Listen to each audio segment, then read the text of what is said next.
আমরা এখন যাচ্ছি সিকিমের প্রেমায়াংসা মনেস্ট্রিতে। এইটি সিকিমের সবচেয়ে প্রাচীন মনেস্ট্রি নামে পরিচিত। এখানের লোকজন ভীষণ পরিমাণে মানে এই মনেস্ট্রিটাকে। আমরা রাস্তা দিয়ে যখন যাচ্ছি, পাহাড়ের একদিকে সুন্দরভাবে হোয়াইট কালারের ফ্ল্যাগ দিয়ে কি সুন্দর লোকেট করা আছে। পাহাড়ি অঞ্চলে যখন আমরা যাই তখন আমরা এই বিভিন্ন কালারের ফ্ল্যাগ দেখতে পাওয়া যায়। আমরা চলে এসেছি মনেস্ট্রির একদম সামনে, ওই যে সামনে মনেস্ট্রি। পৌঁছে গেছি প্রেমাংসা মনেস্ট্রি। চলুন, photography is strictly not allowed, তো এখন আর করতে পারছি না, পরে দেখো। যে উইংসটা থেকে এলাম সেই উইংসটা দেখা যাচ্ছে, এই যে রাজার, যতটা পারছি জুম করছি, দেখুন।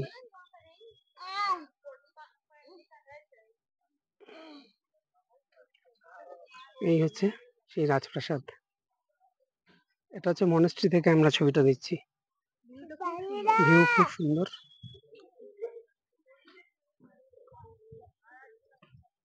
অসাধারণ ভিউ, অসাধারণ। দেখো কেমন, বলো কিছু।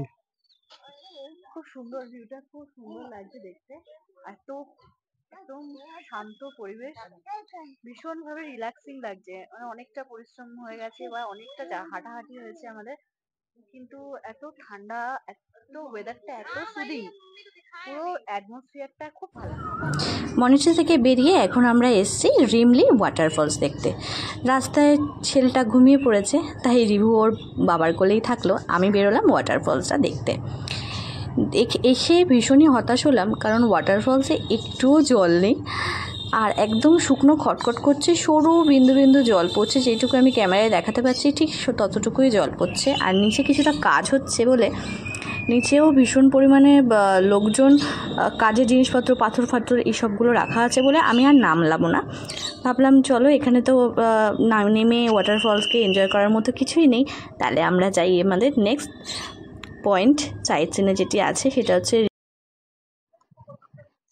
আমরা এখন রিমলিতে এসেছি। এখানে রিমলি রিভারটা দেখবো, আর রিভারটা আছে, আর রিমলি অরেঞ্জ গার্ডেন।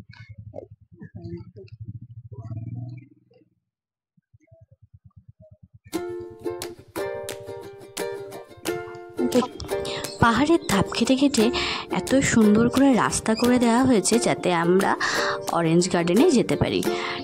এ এক সুন্দর প্রচেষ্টা। পাহাড়ের ধাপ কেটে কেটে সরু রাস্তা, আর দুপাশ দিয়ে অরেঞ্জের গাছ। ভাবছিলাম যদি কমলালেবু সিজনে আসতাম তাহলে এই রাস্তাটা আরও কত সুন্দর লাগতো দেখতে। আমি মাঝখান দিয়ে যাচ্ছি আর আশেপাশে কমলালেবু ঝুলছে। যাই হোক, ইচ্ছা থাকলো সেরকম একটা সিজন এনজয় করার। এই যে ছোট ছোট দোকান, এই রাস্তার পাশে ছোট্ট ছোট্ট দোকান করা আছে, সেই দোকানগুলোতে বিক্রি হচ্ছে লোকাল ওয়াইন, এখানের অরেঞ্জ জুস, পিচ ফল, আখরোট। এখানে অরেঞ্জ দেখতে না পেলেও সবচেয়ে উপরি পাওনা হয়েছে আমি আখরোট গাছ দেখেছি। এই অরেঞ্জ গাছের ঢোকার সময় এন্ট্রি ফি নিয়েছে মাথা পিছু 30 টাকা। এই যে আখরোট গাছ আমি কোনোদিনও দেখিনি, আমি দেখাবো ক্যামেরায়। কি সুন্দর শয়ে শয়ে আখরোট গাছও এরা চাষ করেছে। আর এই যে দূরে দেখা যাচ্ছে রিম্বি রিভার।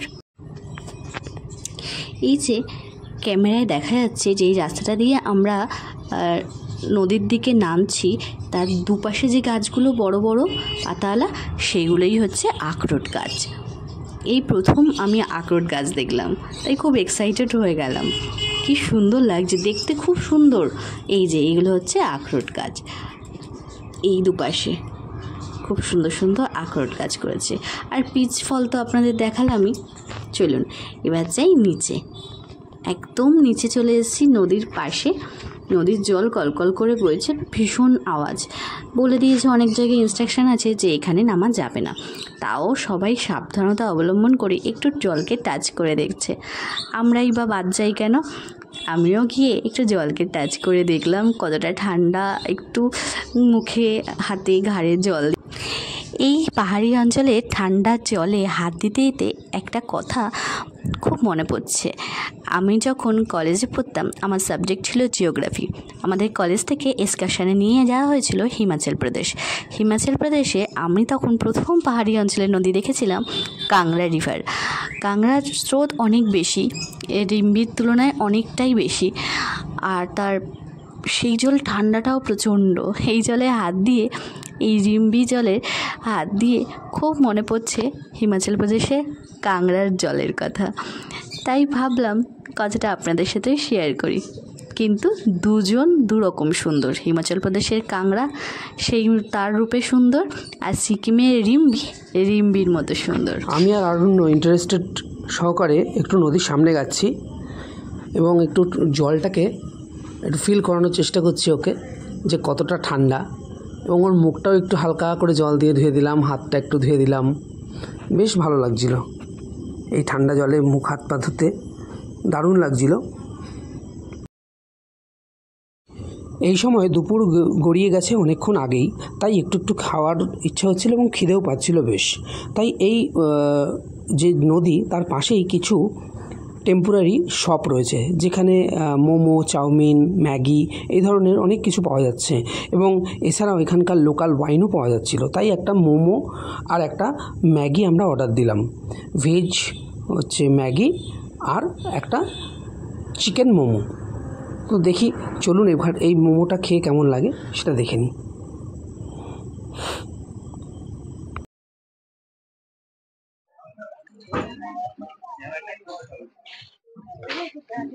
চলো, এসে গেছি আমরা খেচিপাড়ি লেক। এই হচ্ছে টিকিট কাউন্টার।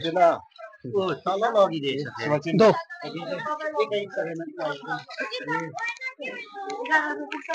এসে গেছি খেচিপাড়ি লেক এসে গেছি। জাস্ট এন্ট্রি করলাম। এখানেও টিকিট কাটতে হলো, এন্ট্রি ফিস 30 টাকা করে, 30 রুপিস।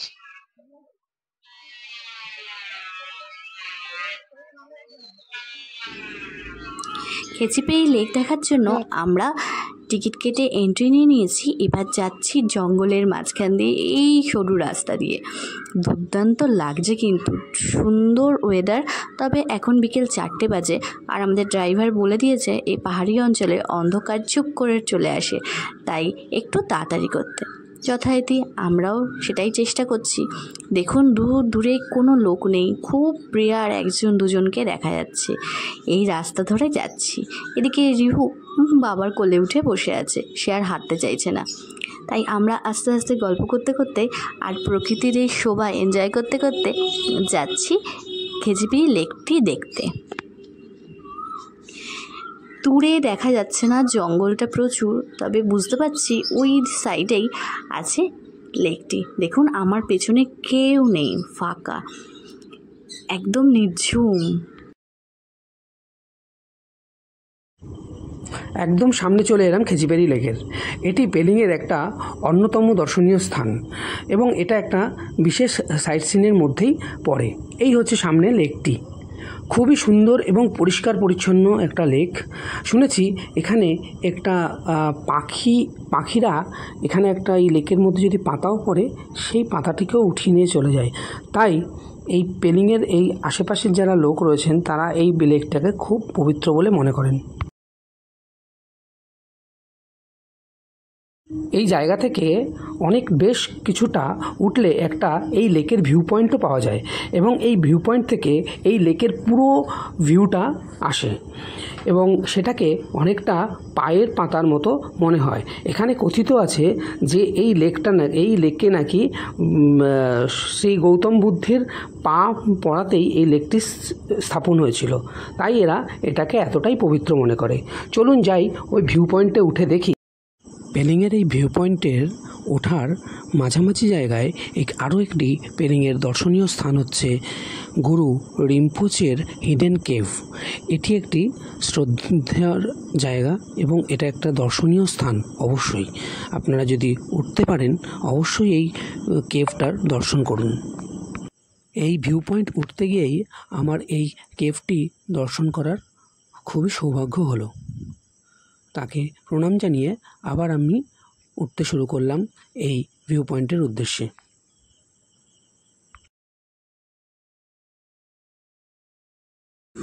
ওই দেখুন দেখা যাচ্ছে ওই 200 থেকে 300 ফুট আর ওপরেই এই ভিউ পয়েন্টটা।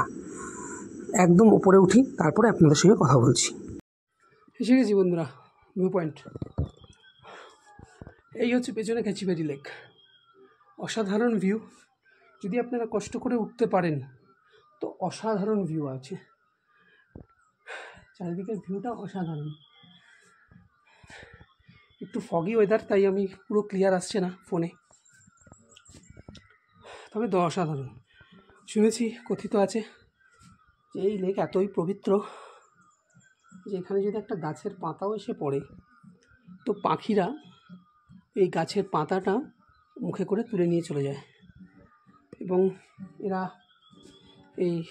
এখানকার যারা স্থানীয় আছে তারা এই লেকটাকে এতটাই পবিত্র মনে করে যে এখানে অ্যাকচুয়ালি নামা বারণ অনেকগুলো কারণ আছে, কথিত কারণ আছে।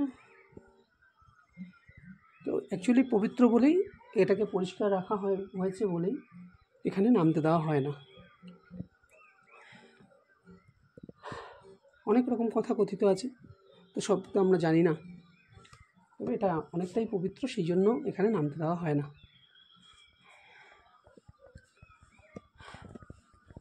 যে ভিউ পয়েন্টে এসেছি এটাই আমার ভালো লাগছে। অসাধারণ ভিউ আছে, অসাধারণ।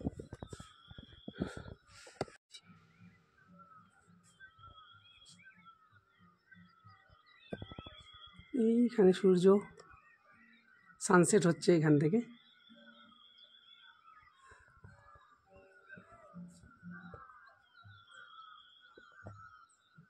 এই দেখুন লেক।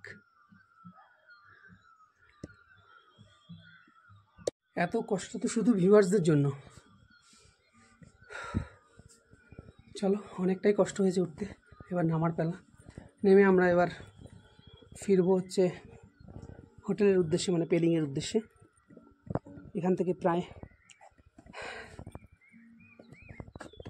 22 কিলোমিটার রাস্তা পেলিং। তবে খুবই ভালো লাগলো, এতটা উঠতে পেরেছি আমি।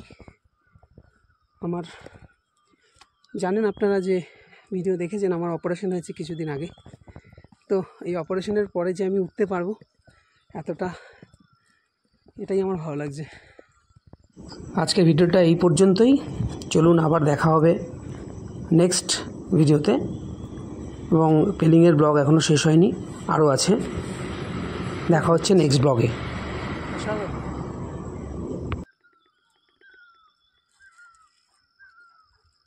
দুর্ধর্ষ লাগছে।